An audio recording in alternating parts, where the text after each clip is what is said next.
बिहार के एक छोटे से गांव से दिल्ली पहुंचे होनहार बीटेक छात्र को क्या पता था कि जिस कमरे में वो अपनी कामयाबी की कहानी लिख रहा है वो एक मौत का कुआं साबित होगा। दिल्ली में ढही 5 मंजिला अवैध इमारत के मलबे से जब नवगछिया बिहार के छात्र नलिन का बेजान शरीर निकाला गया तो सिर्फ एक लाश नहीं था, वो मलबे के नीचे दफन हुआ बिहार का वो भविष्य था जिसे उसके माता पिता ने पेट काट कर दिल्ली भेजा था।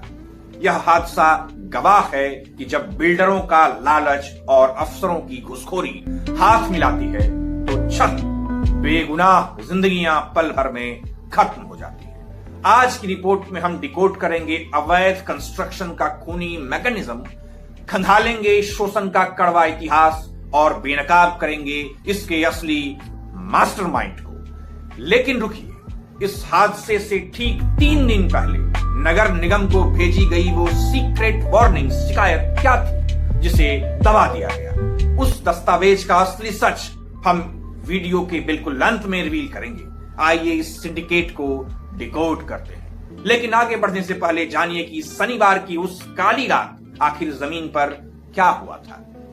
दैनिक जागरण की रिपोर्ट के मुताबिक दिल्ली के घनी आबादी वाले इलाके में बनी 5 मंजिला अवैध इमारत अचानक ताश के पत्तों की तरह ढह गई, जिसमें 6 लोगों की दर्दनाक मौत हो गई। लेकिन इस मौत में एक ऐसी मौत थी जिसने देश भर के छात्रों को अंदर से झकझोर दिया।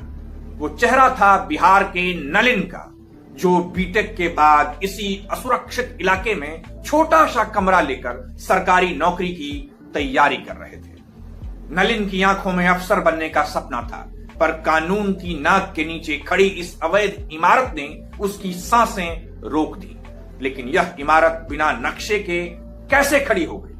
पुलिस और नगर निगम की जांच रिपोर्ट कहती है कि इस बिल्डिंग का न कोई नक्शा पास हुआ था, न सेफ्टी सर्टिफिकेट इसको मिला था। यह सिर्फ और सिर्फ रिश्वत की बुनियाद पर टिकी हुई इमारत थी।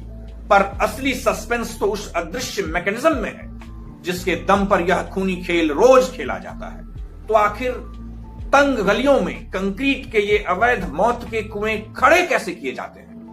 खेल शुरू होता है मकान मालिकों के लालच से, जो ज्यादा किराए के चक्कर में सकरी गलियों में बिना पिलर के 4 से 5 मंजिलें खड़ी कर देते हैं। और जब यह जानलेवा निर्माण चल रहा होता है तब जिम्मेदार अथॉरिटी क्या कर रही होती है? स्थानीय अफसर जानबूझकर आंखें मूंदे रहते हैं, क्योंकि हर अवैध मंजिल को खड़ा करने का एक फिक्स रेट और कमीशन सीधे उनकी जेब में पहुंच जाता है। लेकिन जब बजट का बड़ा हिस्सा अफसरों की घूस में चला जाए तो बिल्डर मटेरियल में क्या खेल करता है ये तो सर्वविदित है। वो घटिया सीमेंट और कमजोर सरिये का इस्तेमाल करता है। नतीजा ये इमारतें बिना किसी भूकंप के अपने ही वजन से ढह जाती हैं और छात्र जिंदा दफन हो जाते हैं। मगर छात्रों की जिंदगी के साथ खिलवाड़ का यह कोई पहला मामला नहीं है। इसका इतिहास बहुत पुराना है। अगर पिछले कुछ सालों के हादसों को देखें तो मेट्रो शहरों में बिहार के मध्यम वर्गीय छात्रों का शोषण एक कड़वा सच बन चुका है। चाहे मुखर्जी नगर में शॉर्ट सर्किट की आग हो या ओल्ड राजेंद्र नगर के बेसमेंट में पानी भरना, इस सभी हादसों में बिहार के होनहारों ने अपनी जान गंवाई है। हादसों के बाद जांच कमेटियां बैठती हैं, लेकिन ठंड ही पड़ती ही यह सिंडिकेट दोबारा एक्टिव हो जाता है। ग्रामीण इलाकों के इस छात्रों की आर्थिक मजबूरी का फायदा उठाकर लालची मकान मालिक उन्हें 8 फीट के उस हवा विहीन कमरों में रखते हैं जो किसी भी इमरजेंसी में डेथ ट्रैप साबित होते हैं। चेहरे बदलते हैं पर नियति नहीं, क्योंकि इस पूरे नेक्सस का मास्टरमाइंड अब भी कानून से दूर है। और अब वक्त है उस सीक्रेट शिकायत पत्र के खुलासे का। हादसे से 3 दिन पहले नगर निगम को जो व्हाट्सएप शिकायत भेजी गई थी उसमें साफ लिखा था कि बिल्डिंग एक तरफ झुक रही है, पर कोई एक्शन नहीं हुआ क्योंकि सिंडिकेट का पैसा पहले ही सिस्टम का मुंह बंद कर चुका था। इस खेल के पीछे एक अघोषित त्रिकोण काम करता है। त्रिकोण का पहला कोण है भ्रष्ट अफसर, जो चंद रुपयों के लिए इस मौत की मंजिलों को हरी झंडी दे देती है। लेकिन इस अफसरों की पीठ पर किसका हाथ होता है?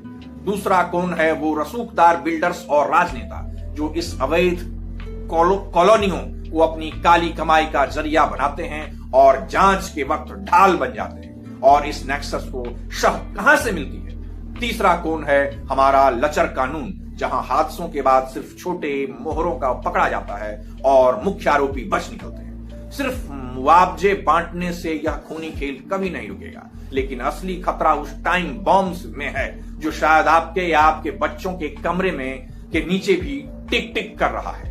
आज देश के किसी भी सकरे कमरे में बैठकर पढ़ रहा छात्र क्या गारंटी दे सकता है कि उसकी बिल्डिंग का कल सुबह ताश के पत्तों की तरह नहीं ढहेगी? यह लापरवाही सिर्फ एक प्रशासनिक चूक नहीं, हमारे बच्चों की जिंदगी के साथ एक खेला जा रहा जुआ है जिसका खामियाजा कल किसी और चिराग बुझकर चुकाना पड़ेगा।